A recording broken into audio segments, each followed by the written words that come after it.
প্রণাম রিপেন বাবা, আজকে এই গুরু পূর্ণিমাতে জয় যুবরাজ। আমাদেরকে আশীর্বাদ করুন। আমাদের এই সাধন পথ সুন্দর করে যেন আমরা আপনার আশীর্বাদে আমাদের লক্ষ্যে পৌঁছাতে পারি। সে তো সবাইকেই তো একবারে করে দিলাম।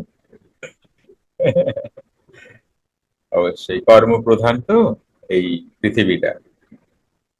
কর্ম এবং শ্রদ্ধা, শ্রদ্ধার সহিত যে কর্ম করা হবে তার তো তুমি বেনিফিট পাবেই তাকে। তো আজকাল তো আমি অনেক বড় যোগী হয়ে গেছি, বুঝলা? তোমাদের ঘুমের মধ্যেও আমি ডিস্টার্ব করতেছি, কি বুঝলাম? তারপর আরো কত কিছু। কে যেন আজকে বলছিল, আমি আপনাকেই দেখি, বোধহয় নীলিমা বললো কিনা, আমাকে অল টাইম দেখে। বুঝছো আমি কত বড় যোগী, কি বুঝলা? আমার গর্ব হওয়া উচিত, কিন্তু আমি এত বড় যোগী। কি শ্যামল বাবু, হওয়া উচিত কিনা? আপনি তো বয়স জ্যেষ্ঠ মানুষ। আমি ঘুমের মধ্যেও বলি যে সাধনা ঠিক করে করো। হ্যাঁ, শ্যামল বাবু কি বলেন? আপনি তো বয়স জ্যেষ্ঠ মানুষ।